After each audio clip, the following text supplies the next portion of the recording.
Guys, I'm about to ride like 150 miles north on the newest track Domane ever. So it's about 6:30 in the morning, a little bit before then, and it's nice and cool out here. It's probably like 70s or high 60s. But yeah, let's do it.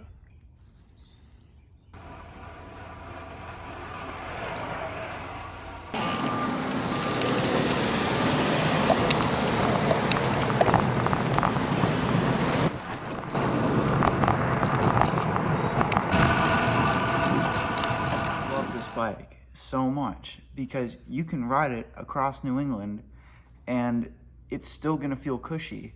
Yes, you're still gonna get some saddle sores. Yes, it's still a bicycle. Would you be more comfortable in a BMW for like 5 hours? You know, I'm not sure you would. I think you'd be sore. But as far as bicycles go, I think that this is one of the most comfortable bikes out there. And yes, it's not the lightest bike. Yes, it does feel a little bit sluggish sometimes, but I don't care. I don't care that it feels a little bit sluggish sometimes. I don't care that it weighs 2 pounds less than some of the earlier Domanes. The thing is, the ingeniousness of this bike is you can ride it anywhere, and it's amazing for a place like New England with the cursed roads. And Henniker so far, kind of south central New Hampshire. That's encouraging.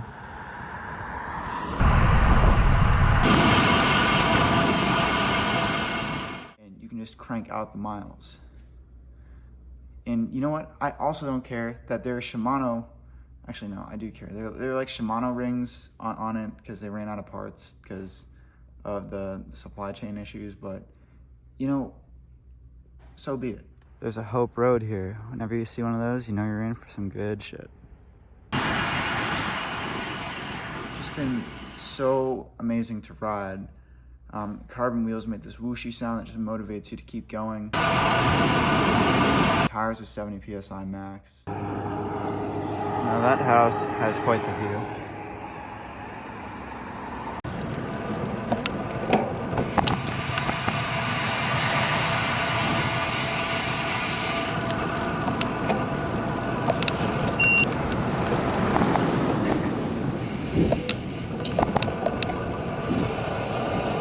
I had to make a stop to visit the Bradford Covered Bridge. This is beautiful. It smells amazing in there. And it smells like a log cabin. It's beautiful. It looks like it's pretty old.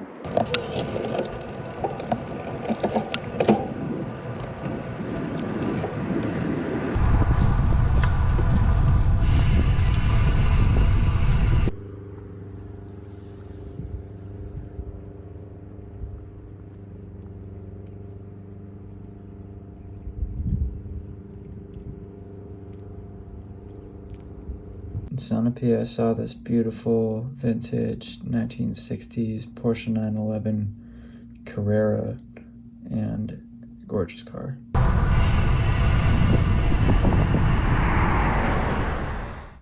Again, I don't care. It's just comfortable. It's enjoyable to ride. You can whip this thing around corners, and it just feels like a wake of wind whirling around. It's amazing.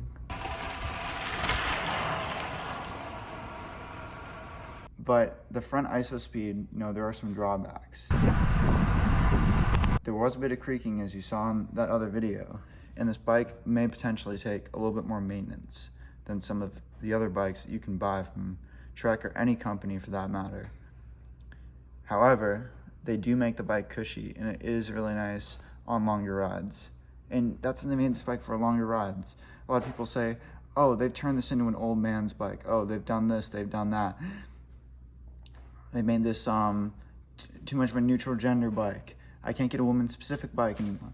But if you're a shorter, petite girl, seriously, the smaller models, they dip the geometry down.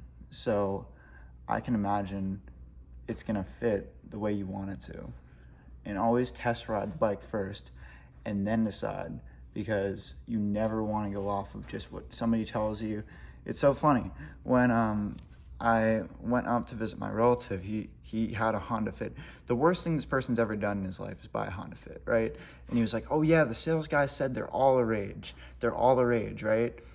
And he needs to buy one. He's like, that car sporty or good fuel economy, it had neither. And he was just talking about how, you know, inconvenient it was, and just it's not what he expected it to be.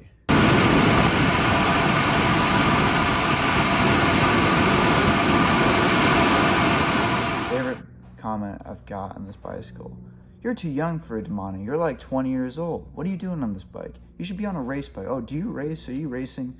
No, actually, I don't. I mean, I'm kind of a racer. I do Strava segments every now and then, but I want to see how far I can go on a bicycle. It's cool. I'm not gonna hell like specialized, but we're on a track, so that's fine. I just felt myself running out of sugar. And then I had more. I have Scratch Labs in my bottle. I just chugged that. And I ate my third Cliff Bar. I have 3. I'm gonna have to get more at a gas station or something. But man, it just felt so good to get that sugar in my system. It just felt so good. But yeah, oh my gosh, so tired. As for the bike, it's been amazingly comfortable. I love the sound of those carbon wheels. Makes kind of a whooshing noise. And it just says Trek right there, not too obnoxiously. I like how it's there, but it's not like in your face like some of their racing bikes. But yeah, beautiful bike. And it rides very smoothly. I've also been eating this untapped slopeside syrup, and it's just amazing maple syrup. I don't know why it tastes better than a lot of maple syrup I buy from the store, but it fits with the theme of this trip for sure.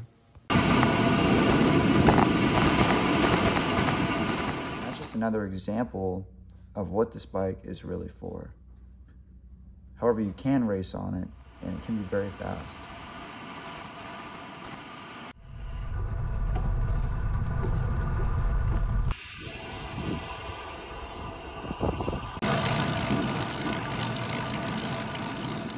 Being that way, you just have to know what type of bike you want for the riding that you're gonna do. There's this older guy, I bring up this guy all the time. You know, I think about this guy almost every time I go for a bike ride, just because he's been such an inspiration to me, and I even had the pleasure of working with him for a little bit. But you know, I was gonna get my first road bike, the 1 Series you guys saw for my 14th birthday. And my dad was actually upgrading road bikes, and my dad was looking at the Treks, and he was looking at the they just had the Madone and the Domane, like the first ones, and they were pretty similar, but Domane was a little bit more upright. And he actually showed my dad the Domane to show him how much worse it'd be than the Madone, because this older guy, he's like in his late 60s now, but he's still like, give me the fastest car you can. Like, he's got a Project 1 like Domane SL9 with the SRAM red, and he still, like, he said to me, don't waste your time with that bike, just like he told my father, right? My father bought the Domane and he still has it and he loves it. It's the 5 Series with the Ultegra 6800 group set, and I love this bike. He's like, yeah, don't waste your time. He's like, what's an endurance ride for you? And I'm like, well, it depends. And he's like, well, couldn't you just do that in another bike? And it's like, you could, but it's just gonna add to the ouch factor of after the ride. And do you wanna be in pain through that ride, even though you might be going a couple miles an hour faster? Or would you rather be more comfortable? I think I'd rather be more comfortable, because then I'm like, oh, let's do this. I have like a let's do this, you know, attitude, instead of like a, oh my God, man, I'm going fit, but this sucks. When are we gonna be there? I just don't wanna be thinking that when I'm on the bike. And that's what this bike really does well at. Yes, like I said, it's not as light as the previous version, but you can actually fit up to a 38 mil tire, as I said in the original impressions video of this bike.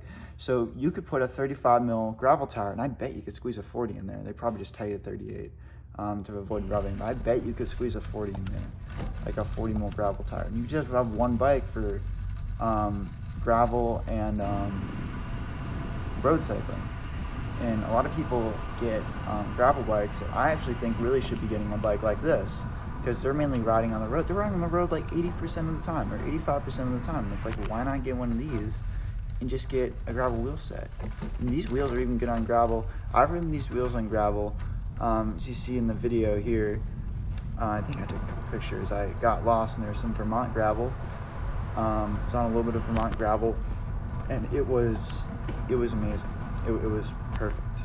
It wasn't damp, but it was very good.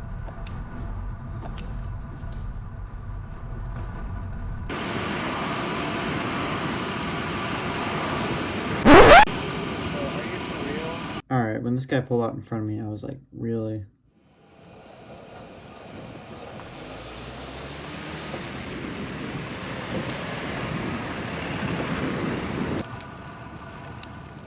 So this bike is gonna do any type of really road riding that you want it to do, and you get that all out of one bike. And you even get the fancy burrito storage compartment, the magic burrito storage compartment. Secret compartment of my secret box.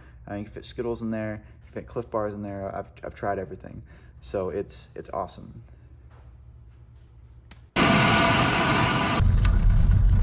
Alright, those solar towers are quite cool. If you want to keep like the original look of your roof, or roof, depends where you're from. But yeah, we're just over 100 miles. These are imperial miles in the United States.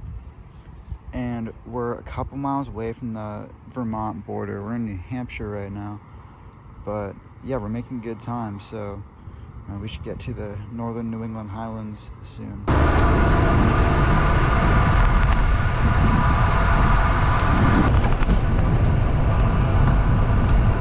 Then you have the Sram Etap AXS group set, the Force version, and it's been so great on longer rides. Yes, it's not as fast as Di2. Yes, in some cases it's even not as quick as mechanical.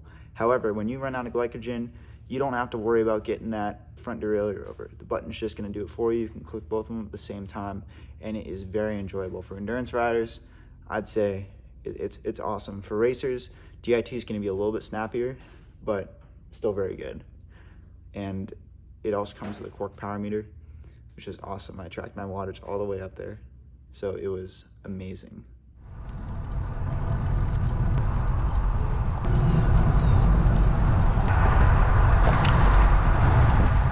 And yes, this doesn't come with the adjustable ISO speed, but I don't care. I wasn't thinking about it. I thought it was very comfortable. The SLR, if I had the SLR, I don't think I'd even touch it, to be honest.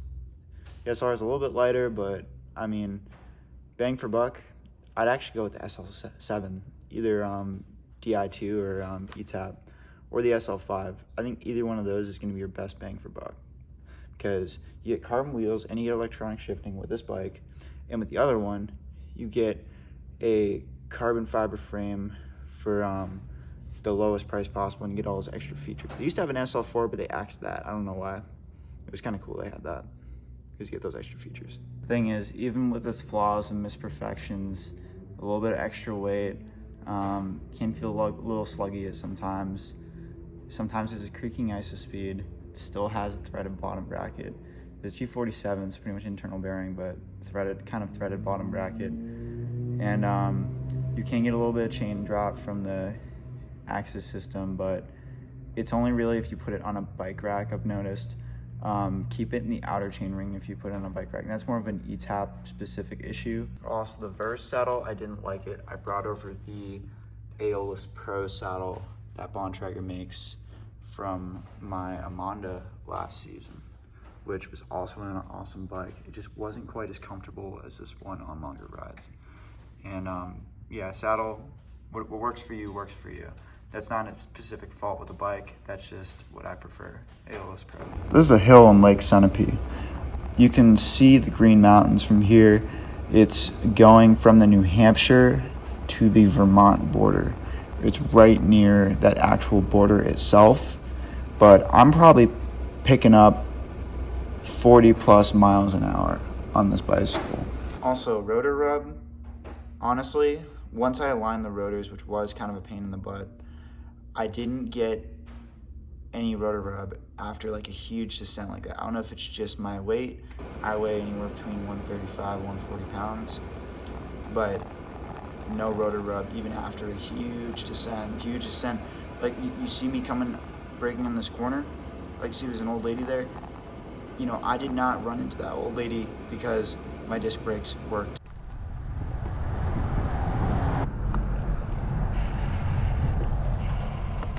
And not only downhill with carbon wheels, the acceleration really is not bad.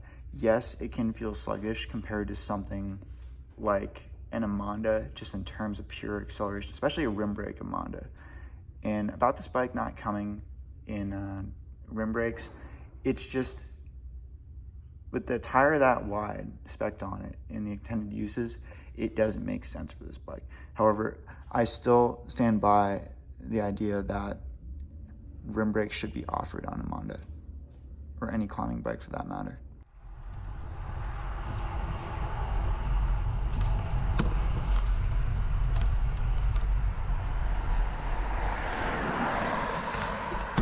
All right, so we just got into Vermont, and you'll notice a couple of things. It's automatically cloudy and overcast, and there's a gravel road over there. Actually, I think that's a gravel driveway. But yeah, those are some signature features. That's the White River, and my uncle lives up north in the Highlands, and what he tells me is always plug your nose when you go past White River Junction. It didn't smell too bad to me, but you know, always taking him up on it.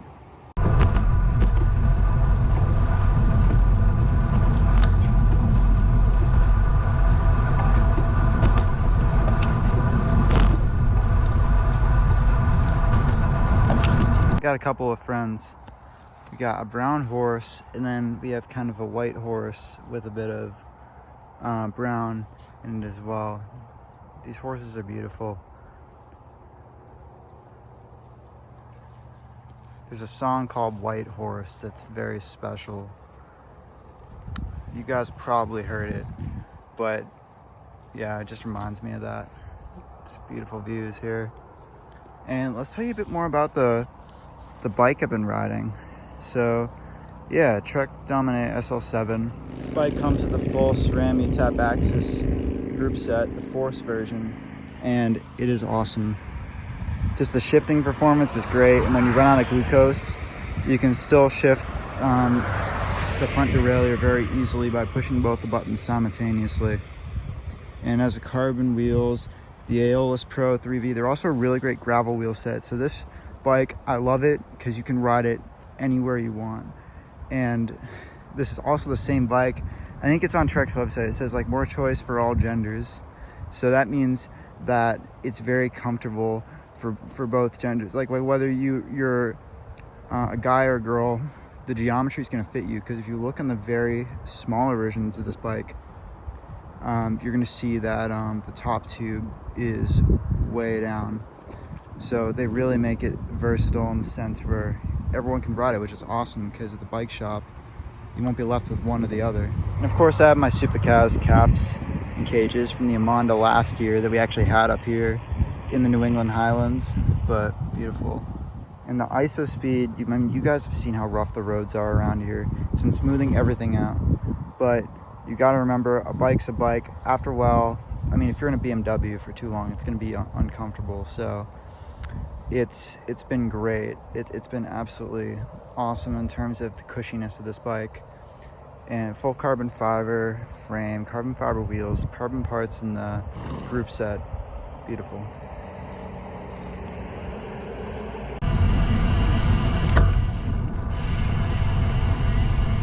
So this is the White River. This is such a beautiful river.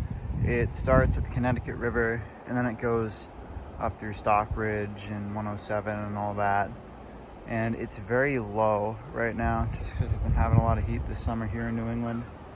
But just like the lake at home. It's golden hour, and we've got a beautiful paved road. It's a beautiful tarmac, and some mountains in the background. Mountains in Vermont always look so round. Like little camel humps. Oh, hey guys, what's up? This is the bike that makes you want to look at the next scenic outlook and keep going to the next river and go over the next mountain and go over the next covered bridge or regular bridge.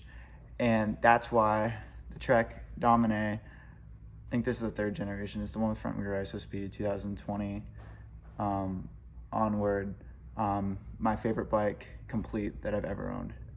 And the reason I say that is because I've had the most fun on this bike out of any bike that I've ever owned, because it's perfect for the riding that I love to do. Also, another thing, I bought this bike with my own money. The Cycling Illuminati did not pay me off, so this is exactly what I think of this bicycle. All right, I made it. My destination's right over that hill. It's right down that hill and then up that hill. But this was definitely the right bike to do it on. Definitely. Very cushy. Thank you guys so much. Test ride your bike for yourself. See if you can go for a longer test ride if you can before you pull the trigger on it. But thank you so much. Let me know if you have any questions, and stay vegan. That was awesome.